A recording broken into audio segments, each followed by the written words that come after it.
It's close. It's very close. Yeah, we're boxed in. We're not like in the studio here. Oh, man. What's up, guys? Sam Franco and Josh Bagranski with you. Mouths of the South podcast. A little more low def than normal with Eric being out of town. And Atlanta United's results have been pretty good since Eric has been down. Shocking. But again, Sam and Josh with you. Plenty to get to in the Atlanta United realm. Sweet OFYO, by the way, can be yours. Just go to breakingt.com for more on that. But anyway, we got plenty to get to with the form that Atlanta United's been on, like I mentioned a minute ago, which has been really good. We've also got plenty to get to with Frank de Boer and kind of maybe some people needing to eat a little crow on the vitriol that was being spit his way, although he didn't really help things by putting his foot in his mouth on a separate issue that we'll talk about a little bit.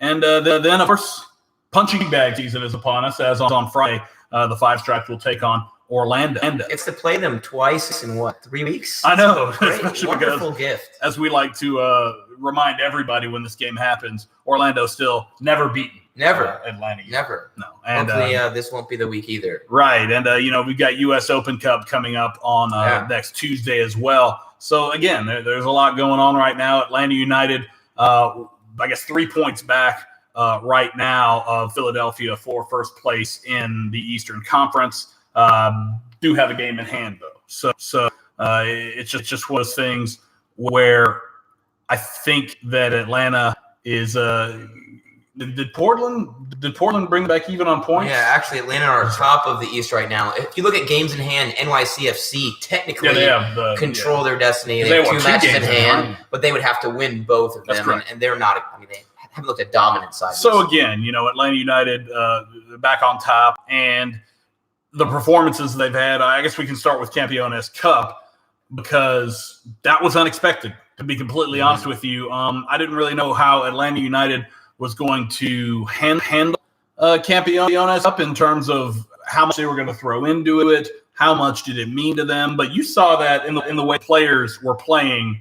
That was a very important game for them. I think that a big part of the surprise was just generally the speed and tempo of the match. I mean, both sides really, really wanted that trophy. That trophy or that game, tournament, whatever you want to call it, needed that. Yeah, absolutely. It needed an injection like that. And just in general, I think the matchup between Liga MX teams and MLS, I mean, hopefully you're seeing slow progress on this. This would definitely help. And I think the way that Club America, the intensity they played with, showed that at least for the teams in MLS, you can kind of see them coming a little bit in the Mexican League. So that was a great win. And obviously, like you said, Sam, it was surprising in the sense that obviously you consider Club America favorites coming into the match. But, it's a match that could have gone either way. But in the end, I think that's exactly what you want from a kind of a one-off match for a trophy. And obviously, to have the MLS side come out on top is even better. Yeah, I just didn't really know how Atlanta United was going to handle it in terms of, how much they put into it. Yeah. You saw a full-strength starting 11. Yeah. They and wanted you lose to Franco Escobar, which is exactly a small. I don't know. You might say negative depending on how long he's out, but that's maybe one you weigh and measure the risk and reward there. But I think as fans, certainly, I mean, to get that trophy and play the way you did with the full strength lineup, it's another trophy. Atlanta United, I saw on social, went right in there and changed. Added 2019 Campeones Cup. Which shout out to Ryan Cantonese there. Great digital performances with Atlanta United. Digital Team of the Year, right? That is correct. Yeah, even they have a trophy. Well, everybody's got trophies for Atlanta United. But I think that you go from Campeones Cup and the way that they played, and really the way that Joseph Martinez was able to shake off a missed penalty, and then just hammer one home, which. Again, the game got a little chippy in there, and don't tell Miguel Herrera it didn't mean anything. He was pretty upset with his team's performance in the aftermath of everything. And Club America is probably the most recognizable brand in Mexican soccer. So for Atlanta United to beat them to win a trophy is important. And I think again, this tournament, this competition, the Campeones Cup, needed this injection. And hopefully it gets more entertaining from here on out because it was really solid, a real game. And you know what kind of proves your point, Sam, is the way that then the team comes out and plays in Portland on Sunday night. Clearly, they were affected positively from a confidence standpoint, everything from that Club America match, despite losing Franco Escobar. And then you go play a really difficult match in Portland after, like you said, Sam, you played full strength in the midweek. And really, really outplayed the Timbers, who were starting to really fire on all cylinders, feeling good about themselves. And you went up there and shut up Portland, make yourself feel better about your form, which has been abysmal real recently. So the Campeones Cup is that result is a big thing. I think we're seeing Atlanta continuing these good results in this good form that we saw with the win against Portland. So, yeah, I mean, this is almost a completely different team from what we were used to seeing, like, a month, 2 months ago. Yeah, it looks. I mean, it sounds cliche, but it does look more like last year. Absolutely, no, that's the way to do it. And I think this is one of those things where, and we'll get much more into this with Frank de Boer later. But I think as a manager, you have to listen to your players. And we had a period of time where Atlanta United players were not shy about going to the media, giving their critiques. Was that the best way to do it in terms of the way it made the club look? Probably not. But if the end result is the way that they're playing right now, I think you've got to give credit to Frank de Boer for listening, for instead of having a big ego and being like, I'm not going to let these players make me look bad in the media, and then it becoming like a thing. As a manager, sometimes you admit maybe when you're wrong. And I don't necessarily know if it's that much of a stylistic change from what Frank de Boer was even trying to do in the beginning. It's more getting Barco back and Barco meshing with Pitti, because Pitti has played much, much better since Ezequiel Barco's gotten. And I think it just has to do with what roles these players got comfortable playing. Yeah. And I think part of that is the formation switch that we've talked about that constantly in the last few episodes. But obviously, when you're able to play Barco and PT kind of both as attacking with kind of free positioning players with Joseph Martinez, it's going to look a lot better. I think the big thing with PT, Sam, and it's usually I hate when people say things like this, but the eye test. I mean, he just does look more lively, quicker, and we were saying before, more hungry. It's like he's getting into plays like, I guess, harder or with more intensity. And we're gonna get killed for saying that. And I didn't know that's okay. And I do understand like that's normally the way you normally be able to clearly chart a player's progression statistically or things like that. For PT, I think if you go back and watch the Portland game, I think the main criticism is still it's just not coming off quite enough for him. He gets into the final third, misses on the final ball. He had a couple of shots inside the box where he misses the entire target. But the big difference for me is that now he's getting into those positions in the first place. We know that he has quality. I mean, nobody will deny that. So you've got to feel a lot better the fact that he's starting to look more dangerous and taking his shots from inside the post, having to shoot from 3 yards away. Yeah, he's missing on final balls, but at least he's getting more opportunities to get past third and play them. I think a big part of that is Barco being a guy that can draw defenders away from him in the midfield and in the final third and allow him to play make. But I think that the most encouraging thing, he's not there yet, but the simple fact that you're starting to see him look more dangerous is a huge step in the right direction. And as I mentioned, he has the quality if he can put that final touch together consistently to kind of reach the heights that we expected of him this season. Yeah, you don't have moments that he's had, and he's had quite a few, the late header DC. He's had these moments where that quality is through. It's just about consistency, and I think just getting back to a role that he was more comfortable with, where Joseph and Barco are doing, and Gressel as well, are doing most of the work in the attack, and he is just kind of a supplemental piece in there, because that's kind of as bad as that sounds, because he's too expensive of a player to be a supplemental piece, or at least some would say that, but I just think when there's less responsibility and kind of he has more freedom to kind of do what he wants, I guess. And this sounds horrible. This sounds horrible. But that's the kind of player he is. Yeah, and I mean he's a unique player in the sense that he wants to have that freedom so much that he really needs to stay forward and attack so he can find little pockets of space. But at the same time, he's not a 9. He's not a striker. So players like that are difficult to fit in tactically, and I think Atlanta United are finding a way. And when you have a great box-to-box player like Barco behind him, kind of like Almiron was last season, although different, but so different, but similar in terms of the role that they play. connecting defense to attack, that opens things up for him quite a bit. So it's better from him, and hopefully we'll see more of the same. I mean, you look at the Portland match, obviously, like we said, so on a few of the final balls where he could have done better. But I mean, he embarrassed Diego Chara in the midfield, who's one of the best holding midfielders to me in MLS history. He had quite a few other dribbles. He started to hit the change ball, the switch ball really well. That was when he was missing on early in the season. It was also when he got taken down in the box, when he could right. And he should have won.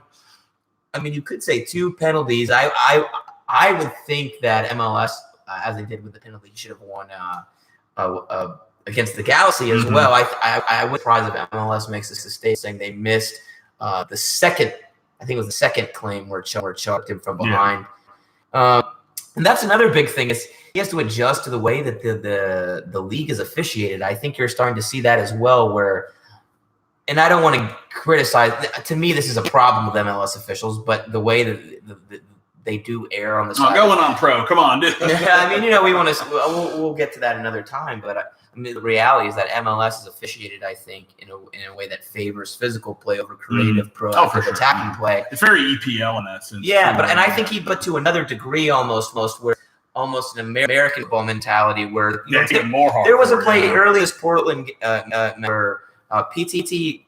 He was basically on the ball at the end line. He had run it down. He was in a bad position, and Bill Tuiloma came out and just clattered him on the end line. And it was an awkward situation to be fouled, but he's going in like that because PT's such a good dribbler, Right. So and the referee just froze in the play, and there's no call, So PT, I think he's doing a better job of understanding when he needs to stay on his feet, when he needs to go down and win fouls. Kind of the same thing we saw from Barco. And I think you're seeing it Almiron too. I mean, I think a lot of when these players into the league, maybe in Spanish league, I mean not Spanish league, but the South American leagues, dives and viewed as with as much hostility. Well, I just think dribbling is more. You protect your creative dribbling players in a culture that values that type of play more. And we always talk about we wish the American culture would value that more. And that translates into the way the game is officiated. Mm-hmm. But certainly PT. I mean, you look at this match. I mean, he was really, really doing a great job of dribbling past players, getting into the last. I mean, there's still the moments in the game that he does some things like he'll take a shot where he probably should have passed and things like that. They're maddening. But it's funny when you go down the PPT rabbit hole every time, but he really is a fascinating player. He is. And, it's like he's not Atlanta United's best player by any stretch of imagination. He's not their worst player by any stretch of the imagination. But yeah, he's just fascinating to pay attention to because he's got a different mentality. He came in. He sees the game differently, I think, than anybody else. I mean, he's. And again, that's what these types of players are like. That aren't necessarily. I don't want to say he doesn't play defense, but he doesn't even have like a defined position. Like it just seems like he wants to, as I said earlier, let some of the other guys do more of the grunt work in the attack, and he kind of just comes in as the icing on the cake or something. Yeah, exactly. I mean, so I think the last thing on PT is we need to do one thing that some of the early criticism came from, and it totally makes sense why, but I think maybe we didn't really understand the type of player he was. Because to me, even in the MLS, and again, it sounds bad, but it's not. He's a role player, but he's a role player that tries crazy creative stuff and crazy, he's going to try to take you 1v1. He's going to try to pull a shot from 35 yards away. That's what he does. So when it comes off, and you look at his YouTube highlights, it looks like he's a superstar. But really, the reality is he's trying these things over and over again, and you fail more than what you don't see on YouTube is the 6 times he failed. Yeah, that's okay. That's okay. There are lots of players like that, but that's not a player you can build your. And again, that's not a player you can build your entire team. Well, I don't even think we should get killed for that because I think what we've seen with Pitti is I think people were way too harsh on him in the beginning. Yeah. And now that he has found a role that seems to suit him best on this team, he's playing better. What were your takes defensively from the Portland match? I mean, I thought, I thought overall it was a good defensive performance. I'll say that Portland is a very stout attacking side. Yeah. So, you've got Valeri, you've got Blanco, you got Ebobisse. Yeah. You've got a very strong attacking unit in Portland. And, there were times where I think some of the Atlanta United players were caught out. I mean, look, Portland was very wasteful in this game. I think you have to say that. I mean, Brian Fernandez had horror up top. Right. He's been scoring goals for fun since he came to MLS. And not only did he miss chances, but he was offside a bunch. So, credit to the Atlanta United defense. But You did see Portland. I mean, it was Atlanta United's game, but you definitely saw Portland. They pick and chose, pick and choose your moments because Atlanta's going to come at you full bore now. It seems like that has been what they've been building to, getting their players healthy and Frank DeBoer really getting to his first choice. Right. And I feel like it's really starting to come to where Atlanta United is going to be kind of clicking on all cylinders when you're playing them. So you have to pick and choose your moments. And Valeri had a few chances. I mean, of course he's going to have those in the game. But you mentioned with Fernandez not finishing the chances that he should have. I think was it Blanco, the one that hit it right over the bar, right in front of Guzan. And then Guzan made a great save in the 87th minute. Yeah, I think I saw where I think it was like maybe compared to save of the year in MLS, and I wanted to be dial that back because it was kind of right. He did have to make a quick reaction, but it wasn't super far away from him. Say great reaction save. Don't get me wrong. I'm not trying to take anything away from Brad. Yeah, great save. It was a very good save. I agree with that sentiment. I would say defensively though, Sam. I mean, I think you did see Portland break a lot, but that's because that's what Atlanta's doing. Right, exactly. That was a wide open game, right? I mean, Portland's going to try to win the match at home. They're not. It was very similar to the Campeones game in terms of just it was. You saw Atlanta United excel in that type of match again. I mean, it was really great to watch. But I thought in the end, you saw both teams getting to break. Atlanta United had most of the play, and they defended much better. I mean, like you said, of course, you're going to concede a chance against a team of that type of quality on the road, having just played midweek and all the things. Five matches in 15 days. Yeah, great environment. Shout out to the away support, by the way. We got a tweet. Yeah, you could hear them really clearly on the broadcast. We got a tweet into us before the game and just lauding the away support. So that was a game that I had marked on my calendar. I really wanted to go to. Didn't end up making it. This place we're recording right now is my new apartment, so I'm trying to get all that together. But not that y'all care about that. And plus, the people listening to this will have no idea what we're talking about as we stream live on YouTube as well. But, I think that what we've seen from Atlanta United, and this is kind of a transition into a little bit of a Frank DeBoer in here, what we've seen from Atlanta United is a maturation, I think. And obviously a lot of that has to do with players getting healthy. I mean, Barco coming back cannot be overstated, how important he was to what Atlanta United wanted to do. And I think that's sort of just unlocked the entirety of the team chemistry because you heard Joseph Martinez after the game. By the way, I love, because I don't care if he does interviews in English or not. Like, it doesn't matter to me, but I love the fact that he's so committed to Atlanta and you talk about, or he always says Atlanta home, and then he doesn't feel like he wants to go anywhere else. To commit yourself over the time you've been here from basically speaking no English or very little English to being able to do an entire post-game interview without our man Justin translating for on you. Live television, on live television, Fox Sports 1 broadcast. That warmed my heart to see that, man, because it just shows how committed he is. And now he loves Atlanta. Now he loves Atlanta and wants to be assimilated in. He wants to be a part of the culture. So as as native Atlanta himself, that hit me. Because again, I don't care if he does these interviews in English. It doesn't matter. It shouldn't matter. It's cool, yeah. I mean, it shows there's an actual genuine connection there with him. And so, I just want to say cool. that was awesome. But also part of that, one of the things he was saying was his connection with Julian Gressel.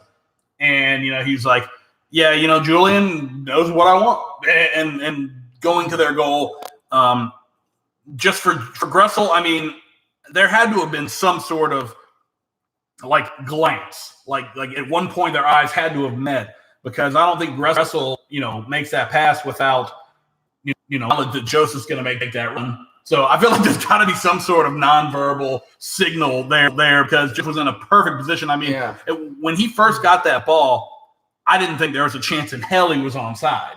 But then, you see the replay and the way that he bent his run in there like that, and then for Julian to see it, I mean, that connection is special. That is one where those guys, and Julian, I would need to look this up, but I would say that maybe the majority of Joseph's goals for Atlanta United have been assisted by Julian Gressel. I mean, I don't think that's a. It was around. Obviously, to get out of Yeah, but I mean, he was around half of them last year. I mean, I think the connection between them. I mean, we've seen that so many times, Sam. You almost wonder if they do even glance at each other at this point. Or if it's just, I'm going to do this, you know what I'm going to do. One thing about that goal is it's a mirror image of the goal that Atlanta United scored this year against Cincinnati. Well, other than the finish, because we still don't know what to call that finish. Yeah, right. But it was a mirror image of the goal against Cincinnati way earlier in the season when the team was in really, really poor form, yet you were still seeing that connection. Where it was a mirror image. Gressel basically got the ball on the right, slots him in behind between two defenders. Joseph finishes. I don't even really know how to explain it, but I think, if you connect the Frank de Boer part of this, going to the 3-5-2, although some people call it a 3-4-3, and I think that's way more of a Dutch like system, like a 3-4-3. And again, we won't go too far down the tactics rabbit hole. But I did write an article about this for Dirty South Soccer. There are definitely some differences. This is kind of a mix of a 3-5-2, 3-4-3 type of system. But regardless, Gressel getting into space on the right as a wing back, which is more or less what he's playing, whether it's 3-4-3 or a 3-3-2. It's an incredible weapon because, again, you would think against Atlanta you would want to defend compact, right? Because you have Marco in there, you got Pizzi in there, you got Joseph in there, you got Nagby, you can go box to box. You've got even Remedi running forward into the attack. I mean, okay, not Remedi. I just said too many names, but it's a good amount of attacking players in the middle. So you think, and we saw New York do this. We saw Portland kind of do this. It's try to defend real narrow to deal with those players. And you would think conventional wisdom would say, okay, we'll just let Julian Gressel cross the ball into the box from space or try to put balls in behind from their own half.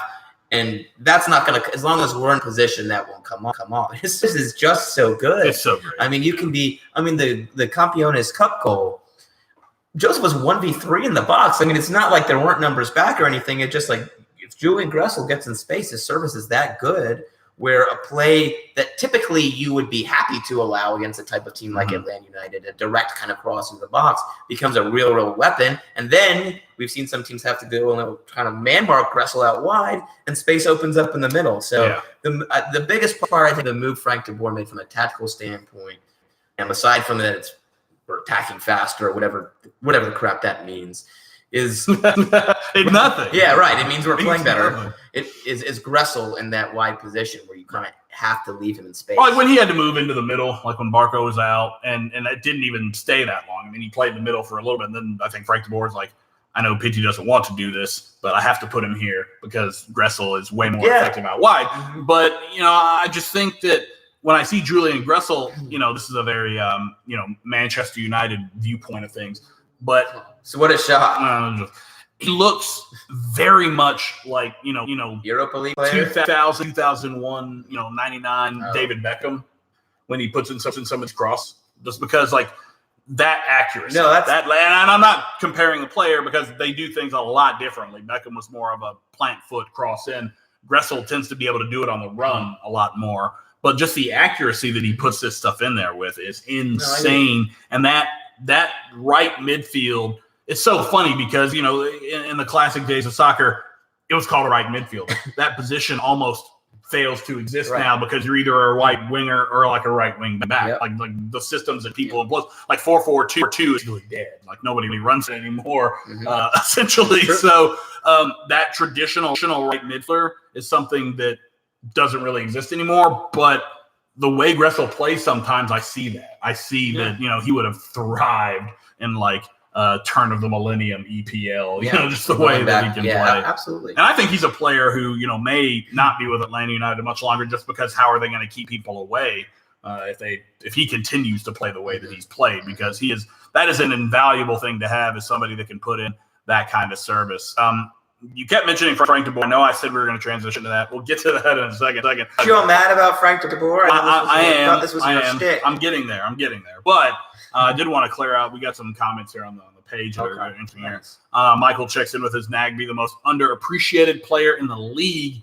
He says the answer is yes. Oh, why'd you ask if you already know the answer? Well, I mean, I'm not saying he's wrong either. I mean, the fact we've seen this with Darlington Nagby over and over again, just one of those guys that doesn't show up on the stat sheet in a lot of ways.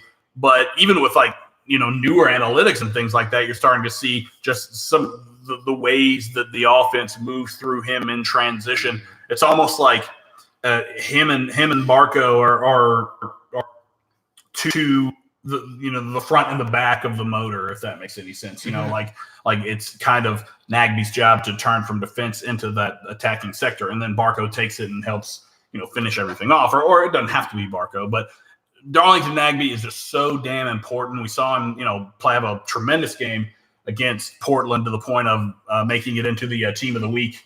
That was as good a match as I've ever seen him play. Yeah, I mean he was just fantastic. I mean, and like you said, Sam, I mean it's so rare to see a player that can be pressed and pressured around your own goal. And he's so comfortable through the ball, though. Yeah, I mean, was he the one had he took the ball in the box and tried to create from out of attack? I can't remember if it was him or not, but if it was, it just shows that his comfortability on the ball is such that wherever I see him on the field with the ball, one thing I'm not really worried about is a turnover. Yeah.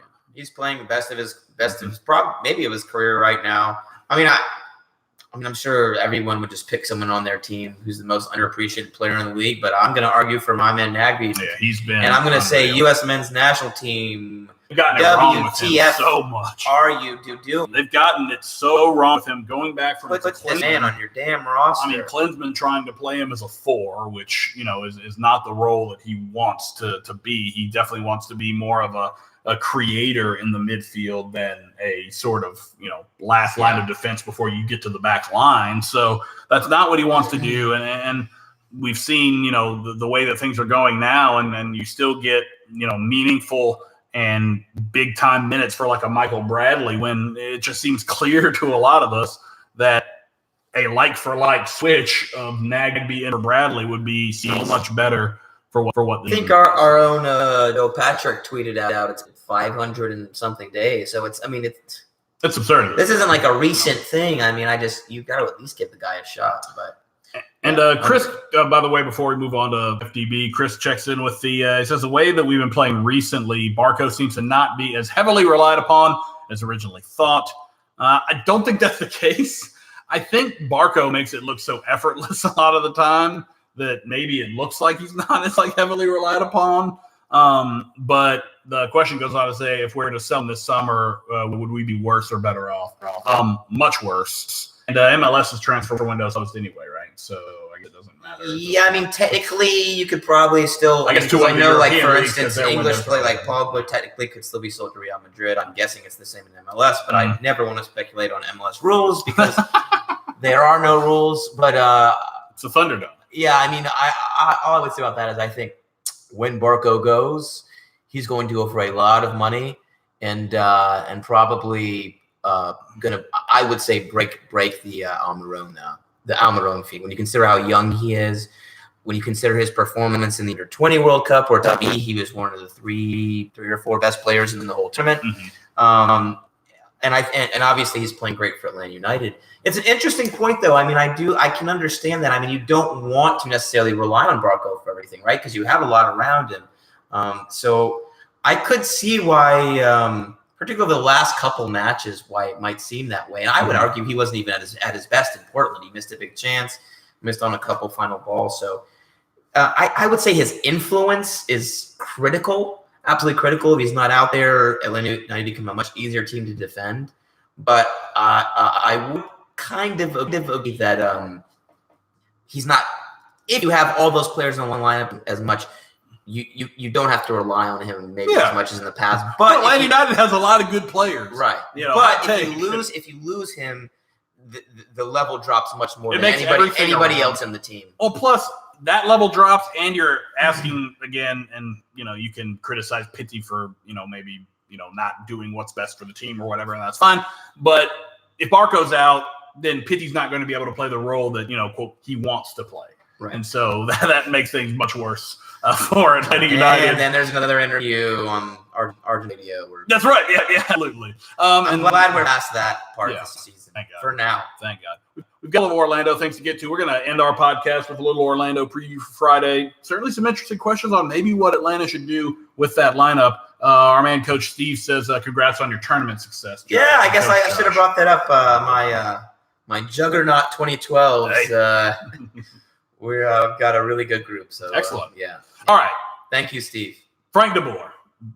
This is what I want to get to here because earlier in the season, Josh, you went on a crusade trying to out all of the people that were quote unquote anti-bar. Yes, the people who now say suddenly become a good player. I guess he just practiced really in the offseason. Now he's magically good. Yes. Idiots. There, got it in everybody. Someone got to be called an idiot. I'm not going to use that word because I don't want to be sub-talked about or sub-tweeted or whatever. I'm talking straight to you, Barco haters. No sub-tweeting. Please don't make a highly edited video about us. Idiots. Yeah, just all the data was there. I'm sure all of you have much more valuable things to do with your time than that. But anyway, I'm taking because I like what your sentiments on Frank DeBoer. So thank you. Frank DeBoer, is a guy who definitely came into Atlanta United with a lot of kind of head scratching because people are like, well, what happened to his last two jobs? I mean that's what it was. It's like, well, look what happened at Inter. Look what happened at Crystal Palace. I just love the voice. Yeah. Oh, thanks. But look, those are European clubs, and in the EPL, if you follow it, you know that managers get fired for the stupidest reasons and with very short of a leash. And Inter Milan, they've been a mess basically since they won the championship. I mean, they've been in I guess it was Mourinho and the Malik brothers, I think, played on the team. But yeah, they've been a mess since they won that Champions League. So I don't really look at those two examples, especially anything that happens with a team that's like 10 or lower in the EPL, because they fire managers like, the seasons change. Yeah, and I think anyone, whether you hate or love DeBoer's style of play, that doesn't work with Crystal Palace's roster in the Premier League. So there's context to it as always. Exactly. And I just think that everybody jumping on Frank, DeBoer out, all this nonsense was laughable because you have a coach who's coming in, and we talked about this before. I don't want to, dead horse necessarily too much, but you lose Miguel Almiron, and that completely changes the dynamic of the team. So what did Frank DeBoer have to rely on when, I guess, learning about his team before he actually got to work with them? Tape. What does that tape feature heavily? Miguel Almiron. So he had to figure out a way for this team to exist and play and be without that guy. And so he wasn't really able to do that, I don't think, until he got his hands on the players, got them in the building, and then, that process it takes a while. And we saw this sort of divisiveness, between club or players and manager. And we talked about it earlier, how it came out in the press when maybe it shouldn't have. But quite frankly, it seems to have had the desired result, because a lot of you out there, Frank DeBoer's too stubborn. He'll never change anything. I mean, it looks like he's changed a lot. I mean, it looks like he's realized that, I may want this team to eventually be this, but for right now, they have these players that are better at this. So it just seems like he wasn't getting enough credit, or it's one of those situations where, the players weren't really getting any of the blame for not adapting to the new system. Mm-hmm. Yeah, I agree. And I'm a strong believer that managers, get too much credit when things go right. They get too much blame when things go wrong. Right. I think you can still make some arguments. I mean, I'm still not sold on DeBoer as a manager. I still think there's some tactical things that the team does that bother me. But that doesn't mean I would want to fire him. Right. And I think that the players in the end, you can absolutely, even Frank DeBoer was a bad manager, I think saying he is, you could still have success because the players are really, really what drive the team forward. And the players should know that like insubordination that I call going on. Like that was bad. And hopefully that's the last that happens. But at the same time, it's like it worked. I mean, look at what's happening right now. You have to give. But to that, you think you have to really give credit to Frank DeBoer. Oh, he's too stubborn. What are you talking about? And that's actually the poopiest take of all the poop takes, is that he was too stubborn when he played. This switch to 2 was almost part of a national progression of him getting to know the team, especially without Miguel Almiron. And even now, you could say, like you were saying, 4-3. Exactly. And you started the season in a 3-4-3. It didn't totally work. You went 4-2-3-1. Then you had all the injury issues. You had 4-4-2 a few games to suit PT so he could stay up top with Joseph Martinez. Then you went back to the 4-2-3-1, 4-3-3, and then you went to 3-5-2. So he's been very flexible. I mean, yeah. So I mean, I don't even know, man. I think quite clearly he's been tinkering from the team from day one, and I think he has clearly taken some of the feedback from his players. I do think that he is guilty, and he admitted this of maybe not being as adaptable as he should. But it seems like he is now. And I think that people don't realize, like, even if Tata Martino was here, there would have been a big tactical adjustment with Miguel Almiron gone. I mean, you were able to play in the playoffs where you could play 5 in the back and still be extremely dangerous because he could hit the ball and run 50 yards on the counter attack. Exactly. You just get him the ball and get everybody out of the way. MLS hasn't really seen a player like that before. I mean, and there's not a player like that in MLS right now. So, I mean, how dare you disgrace Zlatan like that? Yeah, that's true. God, thank God. Yeah. Goodness. Thank God we played them already. He would have been he would have come after me. Yeah, but he didn't. I would have been the idiot. But I think that, certainly like I'm with stupid. De Boer, I think he's been quite flexible, and I think even at times where he didn't want to be, and like I said earlier, that there are still some parts of the De Boer system that we saw early on that are still a part of what we're seeing now. So that's the other poop take. Is similar to you have to abandon this whole system. This is what people do, and they give you a bunch of early hot takes, and then the ones that are right, because you have so many takes that are out there. Some of them are going to be right. You say, see, I told you. And then the ones that are wrong, like, oh my God, there's been this incredible transformation. Barco suddenly, became a good player. Frank De Boer suddenly became not stubborn. And the big thing with Frank De Boer is, he's just mimicking what Tata Martino did. Yeah, that's the funniest one now. He's not even coaching. He's just copying his style. And now they can show up later to training or whatever. Just like, give me a break. This is a mix of last year and this year. And that's what Frank De Boer, I think, has been trying to find from day one. Exactly. And it just seems like, look, this team is playing much, much better soccer now than they were playing to begin the season. And regardless of what certain people at certain elevations of MLS media coverage may think, this is clearly the second best team now in the league. Yeah, right now. Of course. And that's the thing. This is fluid because things change. People get hurt.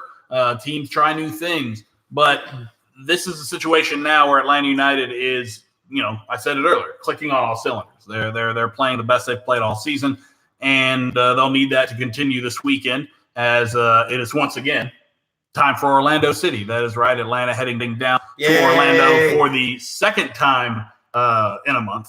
And it'll be an MLS game this time, not the semifinal of the Open Cup as it was a few weeks back. And this game is interesting because we have a couple comments on our YouTube stream here. Elliot says, should Atlanta rest all the starters for Friday and be ready for U.S. Open Cup final? And that's followed by Chris, who says, Orlando's going to hack at our players to try and weaken our side for the U.S. Open Cup final. I hadn't really thought about that until right now. And it's weird because I think if this were any other team in MLS, I would say maybe Atlanta doesn't start some players. But as a fan, OFYO, we're playing Orlando. So it's tough because, look, the Open Cup is monumentally important now because Atlanta's not going to win the Supporter Shield. That's going to go to LAFC. I think at this point. Yes, I think that's barring safe. Some monumental collapse. Yeah. The Shield's going there, so that means they're going to get the Champions League spot for winning the Shield. The Atlanta United could still go win MLS Cup, and that would be great, but that's months from now. This is easily your best right now. This is your best chance to get that champion spot. Oh, right. That's what I'm concerned with the trophy because Atlanta just won one. I'm more concerned about the Champions League at this point. So that's true. If you can win the U.S. Open Cup, get in the CONCACAF Champions League, I think that takes a little bit of pressure off of you as you get into the playoffs, just because, at least you have that to fall back on, if you don't win MLS Cup. But I don't think you should be thinking with that mentality. Yeah. But that being said, I would say that maybe you pull one or two guys out against Orlando. Maybe Parker slides into the yeah, for D for sure, because LGP is a guy you would, or Miles, one of the two, maybe somebody you'd want to pull back. maybe this is a Lorenowitz start. I know he just started against Portland, but that's where you'll see rotation. Maybe look.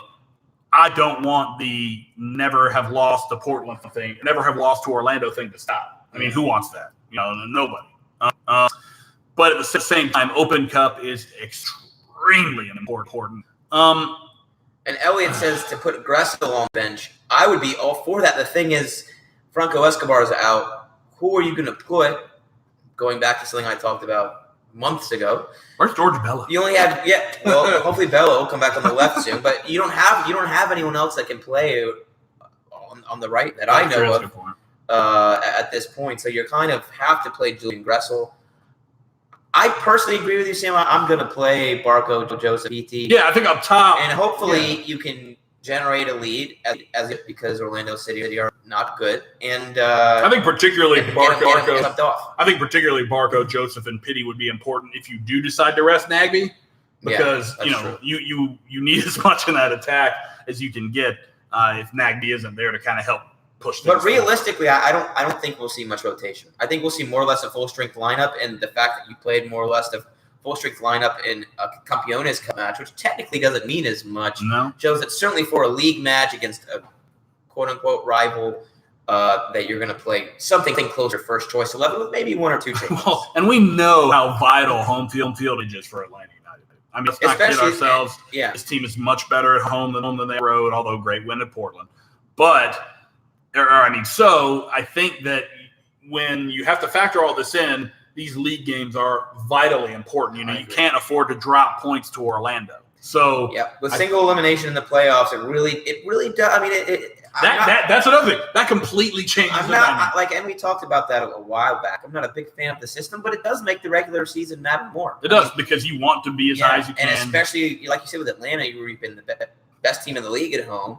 And have struggled on the road. If you can get the lead in the East, you're favored to go to MLS Cup. Yeah, absolutely. So, I think that Atlanta needs to play cautiously a little bit in terms of who they play in this game, but maybe more so in the midfield and the back line than the attack, because you still need to be able to go down there and score goals. Although, maybe this is a game we see Tito. Tito historically has played very well against Orlando. Yeah, and I mean, we're gonna have to see what happens with him over the next month. It's sad, man. He just doesn't seem a big part of things right now. It's not the fit. I know we haven't seen him much, but he doesn't really doesn't look the same. No, and maybe that's mental. It's possible, that he's not happy with the situation and how things are going right now. Sure. So that's speculation, but I'm just saying that. Yeah, I agree with you. He hasn't looked the same player, because even when he's not great on form, he always looks like he's out there running around like a chicken with his head cut off. Right. And like he's always been like the guy that's giving his all like at all times, and that hasn't looked the same. So I'm not exactly sure, but hey, maybe Friday's a good time. Maybe we see exactly. Maybe maybe, and then you would rest one of those three. Maybe it's for Joseph. Who knows?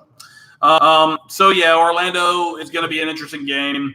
I would say that, Atlanta, regardless of the lineup, is still – I think they're in Orlando's head, man. Every time Atlanta plays Orlando, like, not only do Orlando fans just get super butthurt about everything Atlanta does. It's amazing. Yeah. I mean, even at the All-Star game, they're like hurling obscenities at Guzan. Like, it's like not for one night. You can't just put it down. In fact, but it's great. It was hilarious. Doing that. Yeah. So I mean, and that trickled onto the field. I mean, you see the looks that Wilton gets on his face. You see all this stuff that happens when these two teams play. I would say Atlanta should go down there and not really have any issues. But it is a good point that maybe Orlando players are, just because of the rivalry, maybe going in a little bit harder with their challenges in anticipation of Atlanta United hosting Minnesota in the Open Cup final. Yeah, and you would think that this would be a match, considering what you did without Joseph Martinez.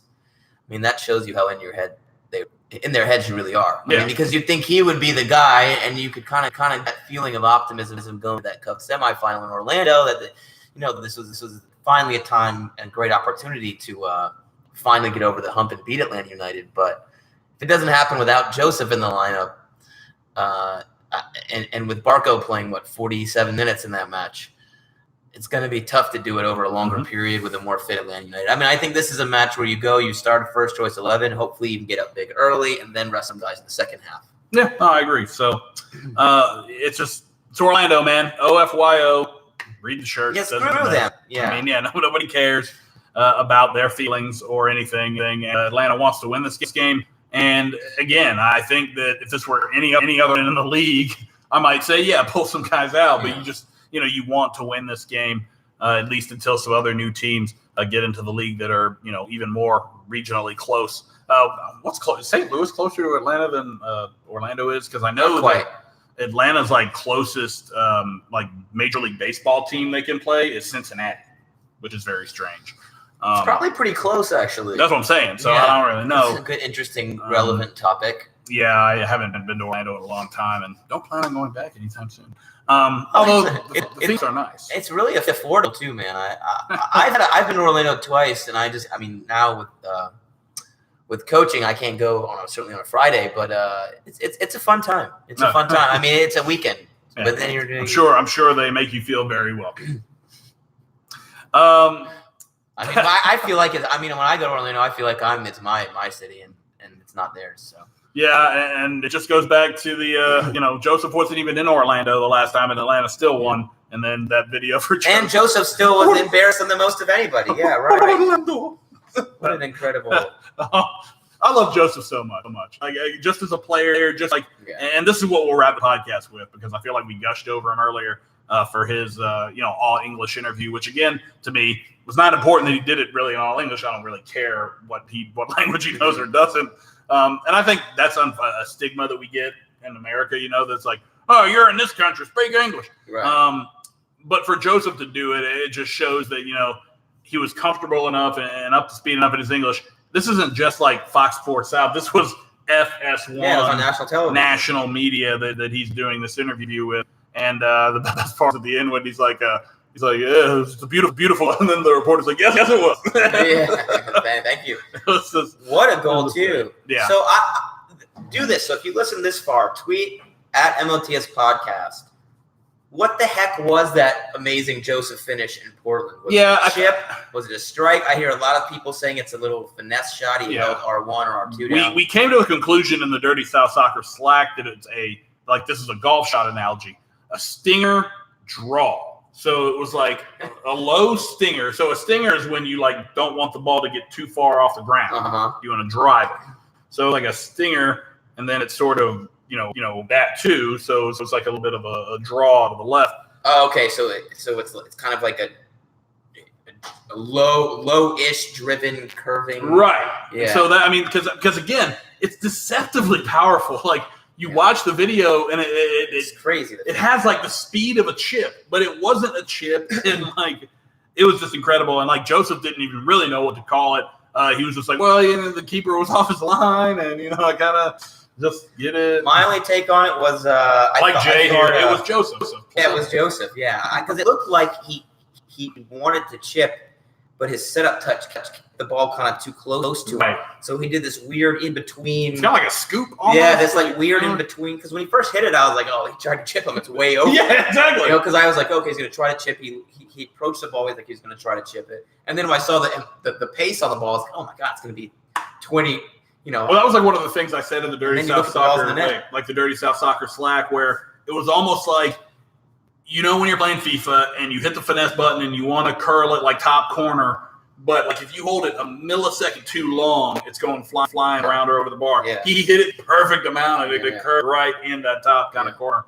Is the beautiful. And we as Atlanta, as I was saying a minute ago, just in the lexicon of Atlanta athletes, this guy is rapidly rising the ranks. You go through Atlanta, you go through the 90s Braves, the pitching staff with Glavin, Maddox, Smoltz.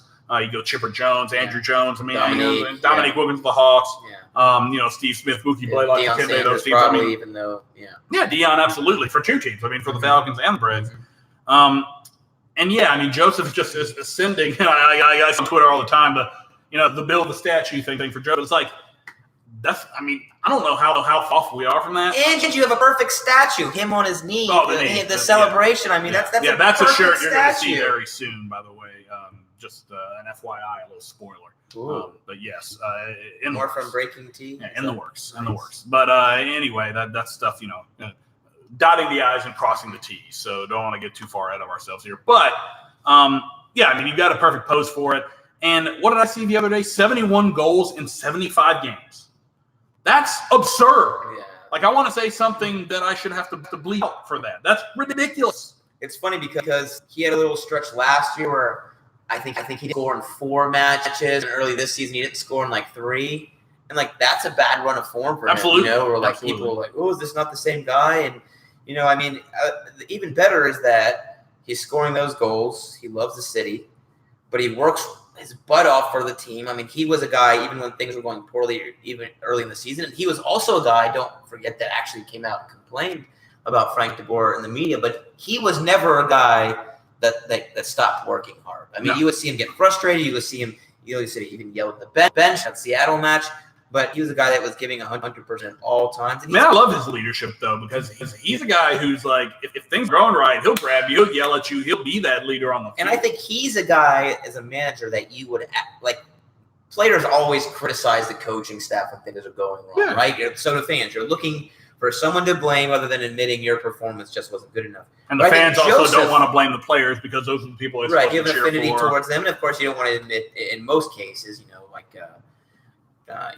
lot of cases, you don't want to admit that maybe your team just isn't that good. Well, the manager a lot of the times is the scapegoat. The manager is the least popular, guy affiliated with the team. But what I was going to say was I think Joseph is a guy that if you're a manager would listen to, because he's so that even if things are going poorly, he's giving you everything on the field, even if he's out there doing his little striker, complaining, moping that people used to bother people. And if you watch, just the way he works when he's supposed to work, can you believe that was? Did we go back to those tapes? Can you believe? What's Joseph moping around for? Okay, yeah. We need to just dig up tweets. I know, man. I want to have an episode where we just go back and trash everything that we used to say about this team. Because Joseph's open around. I'm sure I said that. I'm not. I don't remember you guys saying that. I don't know, man. It sounds more like an thing. Yeah, you're probably right. Also, what's up, Eric? How's Montevideo treating you? Stay there. Yeah. So that's the last thing. Two things. If you listen this far, and we'll get out of here. At MOTS Podcast on Twitter. What are we calling that Joseph finish, whatever that was? And number 2, this is big. And we've talked about this a little bit. Is how can we keep Eric out of the country for the rest of the season? Yeah. And he said I saw that meat he's eating down there. Eric, the churrasco's looking real good. I think Eric sounds like he's down to stay. So whatever you guys can do, we have sacrificed for the better of our club. Do any of you know anyone in the State Department? Can we do a passport revocation? There are lots of people that are. Well, we're getting too political here, but I'm sure they'd be happy to do it. I regretted saying State Department immediately when I said it. But hey, whatever you can do. If you got to get political, get political. Just keep him out of the country. Our 5 stripes need it, and just let us know your thoughts because we're really trying to do everything we can. He's been gone and you got a freaking trophy. I think it's pretty clear. You can't argue with results. Yeah. And Eric might. I think he seemed sad about it when people told him not to come back. I think he understands. We've got a good little bungalow going on here. If we have to keep recording here, we'll do it for the benefit of the team. As long as Eric could he still be on the podcast if he was Skyping in from? See, I don't think we don't want to mess with that. That seems like some funky juju. If we were going to mess with it should have been this week because we're playing Orlando and you're going to win anyway. We could have learned something. That's true. Shame on us. That is true. That is on us. At JoshB914 on Twitter, at Sam J. Franco, at MOTS Podcast. Look us up on YouTube, MOTS Podcast as well. Although I don't know why I said that if you're watching us now because you're obviously. But you can go there and subscribe, and you can watch and listen live in the future and comment. Smash that subscribe button. I think that's a thing that Guy Fieri smash it. But yeah, we appreciate you guys tuning in. And last but not least, for my pitch, if you want one of these, as we do play Orlando coming up this Friday, head to breakingtea.com and you will be able to find one of these and some other sweet Atlanta merch that yours truly has been involved with too. So just head over there if you want to take a look at that. But that'll wrap things up for us. Josh, Sam, thank you so much for listening. Thank Atlanta, beat Orlando, and we'll talk to you guys again, hopefully, after a Open Cup triumph on Tuesday. So I guess Eric will be back, and well, we'll see. We'll see. It's up to all of us to come. Talk to y'all next week. Bye, guys.